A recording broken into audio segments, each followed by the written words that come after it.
Female genital mutilation, FGM, comprises all procedures that involve partial or total removal of the external female genitalia or other injury to the female genital organs for non-medical reasons. The practice, experts say, has no health benefits for girls and women, rather causes severe bleeding and problems, urinating, and later cysts, infections, as well as complications in childbirth and increased risk of newborn deaths. The practice of FGM is recognized internationally as a violation of the human rights of girls and women. It reflects deep-rooted inequality between the sexes and constitutes an extreme form of discrimination against girls and women. It is nearly always carried out by traditional practitioners or minors and is a violation of the rights of children. The practice also violates a person's right to health, security, and physical integrity, the right to be free from torture and cruelty, inhuman or degrading treatment, and the right to life in instances when the procedure results in death. In several settings, it is on record that more than 200 million girls and women alive today have undergone female genital mutilation in at least 30 countries in Africa, the Middle East, and Asia where FGM is practiced. In 2008, the World Health Assembly passed a resolution on the elimination of FGM, emphasizing the need for concerted action in all sectors: health, education, finance, justice, and women affairs. The reasons why FGM is performed vary from one region and include a mix of socio-cultural factors within families and communities, the social pressure to conform to what others do and have been doing, as well as the need to be accepted socially and the fear of being rejected by the community are strong motivations to perpetrate the practice. Most communities consider it a necessary part of raising a girl and a way to prepare her for adulthood and marriage. This can include controlling her sexuality to promote virginity and marital fidelity. Some people believe that the practice has religious support, although no religious scripts prescribe the practice. Religious leaders take varying positions with regards to FGM, with some contributing to its abolition. With all this, the question that rightly comes to mind is, why the cuts? In Global Health Digest this week, we will be discussing female genital mutilation. What are the reasons for the practice, implications, and gains? Just after this background report, I am Uche Ugochukwu.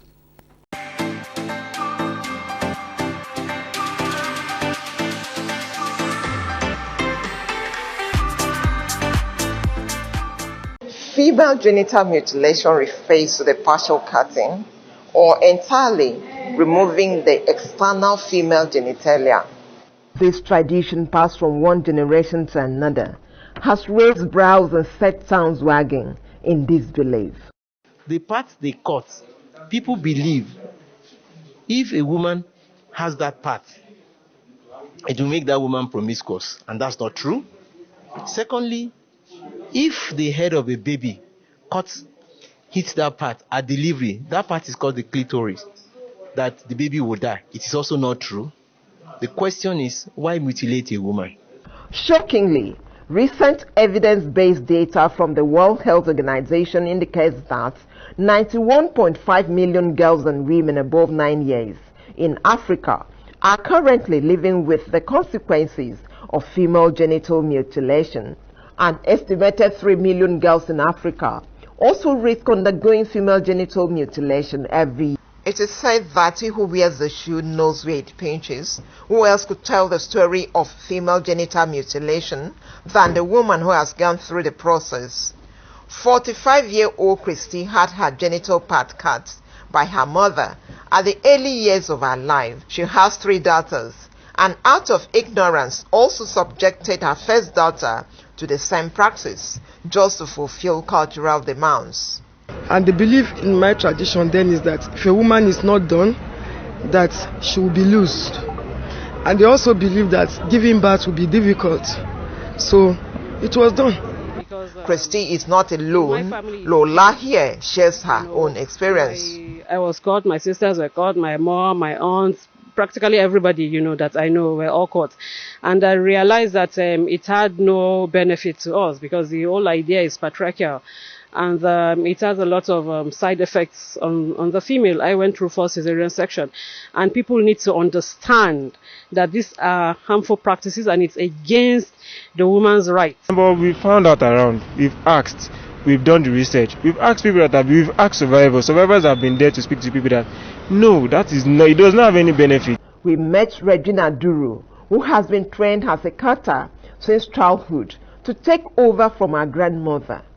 Fortunately, she boldly decided that the practice must end in her generation.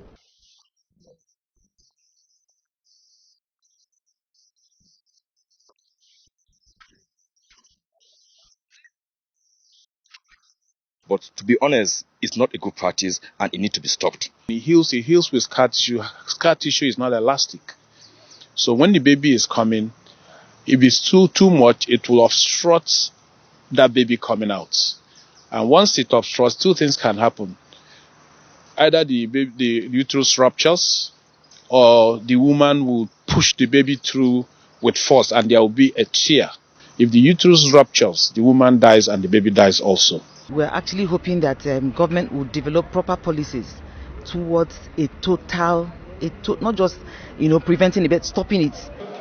Awareness and collaborative efforts, advocates say, will shine a light on the much needed path to enable the reduction of this archaic practice.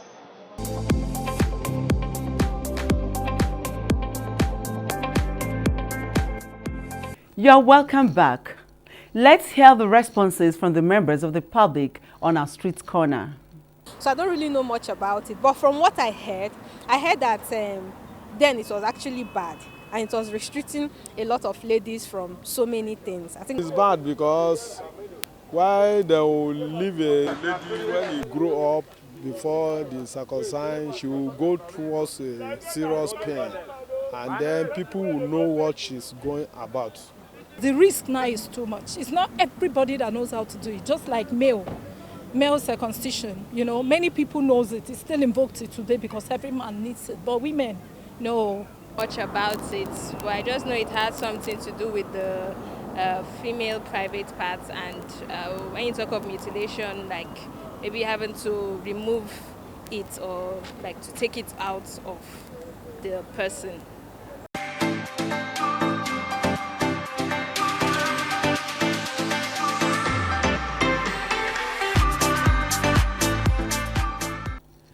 Good to know the people are not totally ignorant about FGM practice.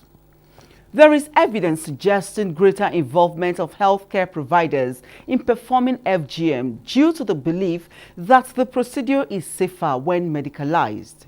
WHO supports a holistic health sector response to FGM prevention and care by developing guidance and resources for health workers to prevent FGM and manage its complications, and by supporting countries to adapt and implement these resources to local contexts. WHO also generates evidence to improve the understanding of FGM and what works to end this harmful practice. Is FGM an African issue? We spoke with an anti-FGM advocate, Melanie Ishola, who joined us via Zoom from Holland, the Netherlands. In spite of all of the work in ensuring that girls and women are still not caught, why do we still have a lot of women still being caught? There are a few reasons. Number one is the fact that we have weak laws. Number two is the fact that a lot of people would still cut their girls because they care about what their culture says, they care about what their religion says, they care about what their neighbor or their society would say about them. So essentially, you're looking at external factors that are responsible for us still having a high number of women and girls who are still at risk of being caught in Nigeria. When you look at the issue of weak laws, is there a law prohibiting female genital mutilation? Yes. The VAP Act of 2015 is a very voluminous and robust piece of legislation against female genital mutilation as well as other forms of sexual and gender-based violence. However, what is the enforcement rate of this law? So far, I was only able to gather this month that there's been somebody who has been penalized in Imo State. I guess that's the only place I have heard. That's not to say it might not have happened in other places, but not that I know of. And I know that categorically I asked in Oyo State because I went to the Ministry of Women Affairs, Oyo State, a few years back, and I asked. There are two laws against FGM in Oyo State. They have the 2016 Violence Against Women Law, Act, which is the domestication of the VAP Act, and they have the 2006 domestication of the Child Rights Act of 2003, which actually gives provision for jail term and fines of monies up to 100 or to even 200,000 naira. Who has been jailed? Who has been found culpable? Because indeed we have data stating that FGM is still being practiced up to 30% in the southwestern Nigeria. In local governments like Kajola or Relokwe in Oyo State, we have the prevalence rate as high as 96%. That's really preposterous. Who have we brought to book? And then I'm told, no one. So the police says it's not my responsibility in cases like this to arrest. And then so we have to give it over to the, what's this other agency? And so the shifting of the blame continues, and without nothing concrete so far with regards to testing of the laws where FGM is concerned.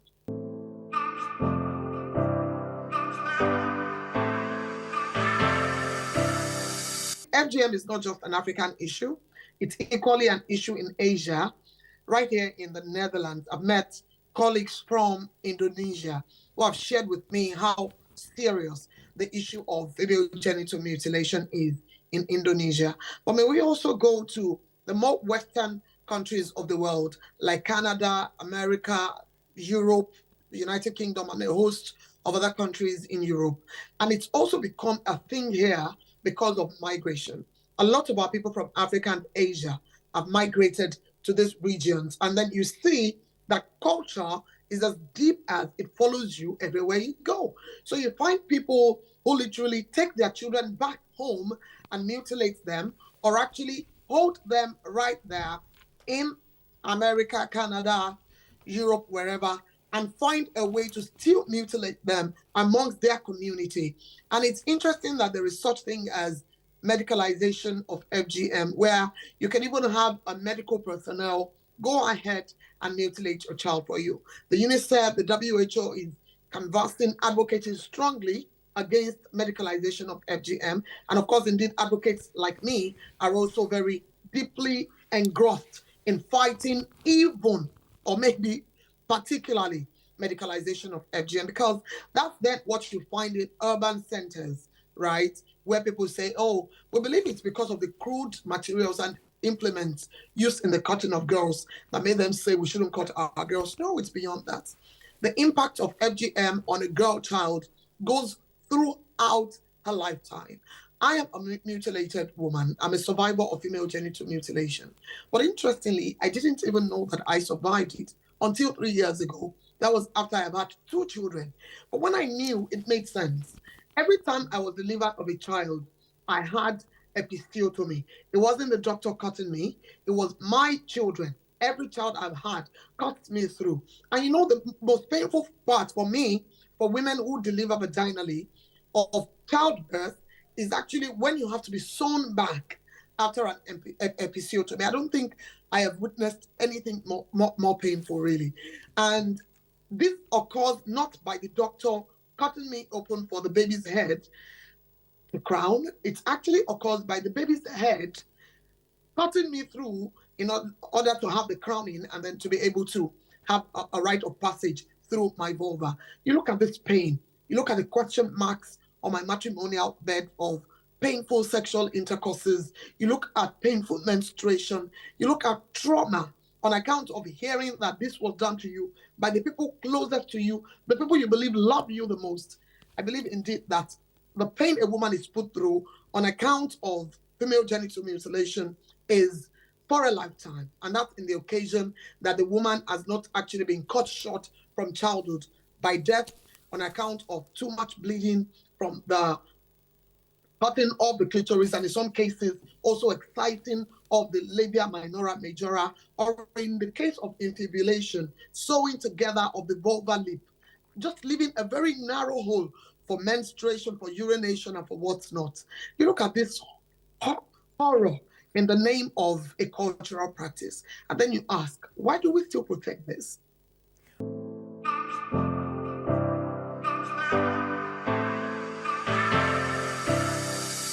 You see people trying to launch a counter campaign against what you are doing, which essentially, number one, is, oh, you're telling us to adopt Western civilization because it is everything an Igbo man says to you that is correct. However, it is not a matter of what the Igbo man says. It's a matter of what our health says. I am a woman who is a survivor. To survive something, you must have been a victim of it. So I lived through the side effects of female genital mutilation. It's a daily lived experience for me. And so when somebody says to me, oh, it's what the Oyinbo man says to you, you believe, I clearly educate them on the struggles that I have personally. And I'm grateful that I'm able to speak boldly against this, sharing my own experiences. However, also, you hear things like, you are going to take food off the tables of traditional birth attendants, for example. You're going to take food off the tables of traditional exciters, known in Yoruba as Olola. And you're saying categorically, no, they can go ahead and do circumcision for the male child. They can go ahead and do other things that they do in the line of their duty. Just leave the girl child alone. Leave the clitoris alone. I mean, it's not even in all cases that traditional exciters get paid for cutting off the clitorises or performing female genital mutilation. I look at my case where the family I am from, it's an honor to be cut, not just female genital mutilation. In this case, to have tribal marks is an honor. And why is it so? My people are the Ajiros, and by essence, they provide the tools for the traditional exciters. So as a sort of honor from the traditional exciters to the Ajiros, who are the people who actually make the tools, they have their children cut as an honor. They don't have to pay. So I imagine when I was cut, we were laid down as a sort of ceremony, and then we were just cut from a child to a child. And indeed, an exciter has only one knife, right? So this same knife is used from one child to the next child to the next child, disposing each of these children, of these girl children, to issues like infections, sepsis, and what's not. A quite numerous number of girls have contracted HIV, HPV from just being caught. And so we're saying that this is a really pathetic, harmful traditional practice, and it's high time that it stopped. My final words are quite simple. If you know something, you have to say something. And there are a few organizations, quite many, but I know that there are a few who have the capacity to be able to take on cases like this when reported. And so you have to speak up for the next girl child. For me, a number of my friends ask me, why do you still canvass against this? Why do you campaign against this? It's been done to you, and what's done is done. But then I say to them, the next generation of girls that are to be born, let's even say a number of those who are already born now are being caught. But what of those generations that are about to be born who can actually be saved from the horrors that we are having to live for? So for me, it's about looking at the next generation of girls whose sexual and reproductive rights we can uphold, and that we can say, leave the girl child whole. Her sexual and reproductive health and rights are actually fundamentally human rights.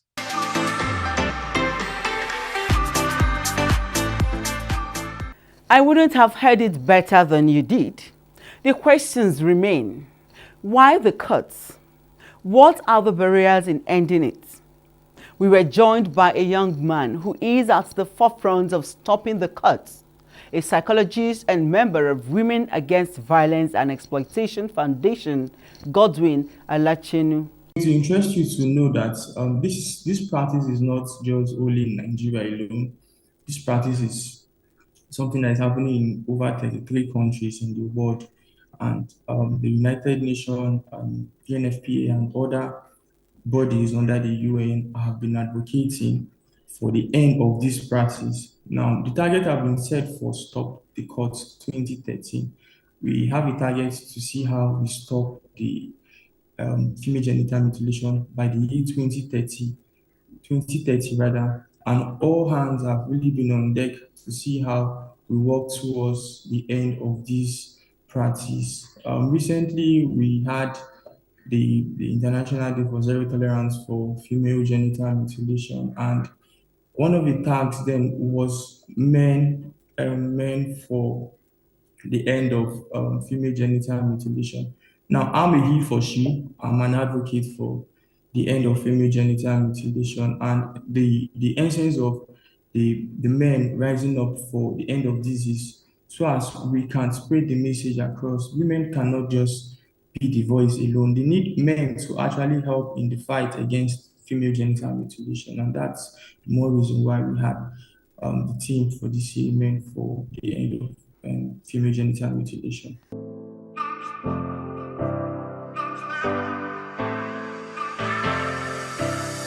Yes, there are a lot of barriers. One is mistrust. The lady or the girl grows up and no longer have trust for the family members. Number two is stigmatization. A lot of young ladies who are out there who have been mutilated no longer feel they are up to the task again because they feel somehow like they are not as compared to other persons. Another barrier is it leads to psychological effects too. If you look at it from the social cultural part of it too, it affects the self-esteem of the lady or the girl in question. So some of these social cultural barriers are what most times we advocate to traditional rulers and we ask them that okay they should also lend their voices in the end of the female genital mutilation in their various communities.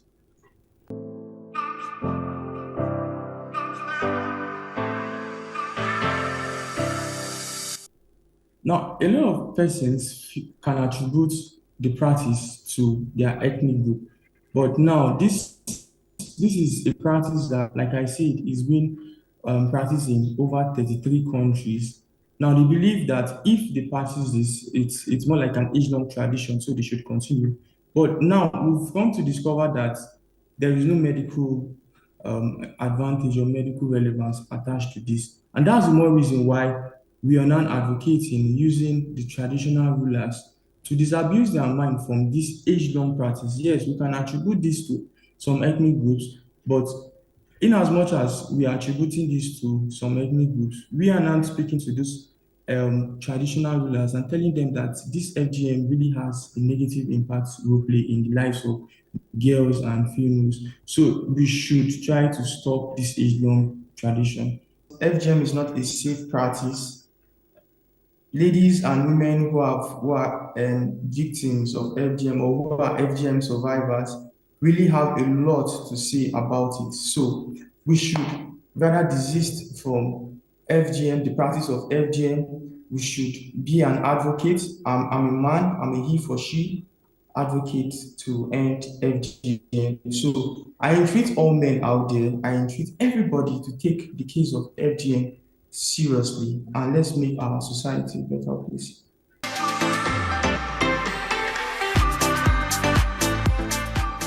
As Godwin rightly said, FGM should be stopped. It is barbaric and has no health benefits. We have come to the end of this episode. Remember, the responsibility of your health is in your hands. Stay healthy, stay safe. I am Uche Ugochukwu. I leave you with these tidbits.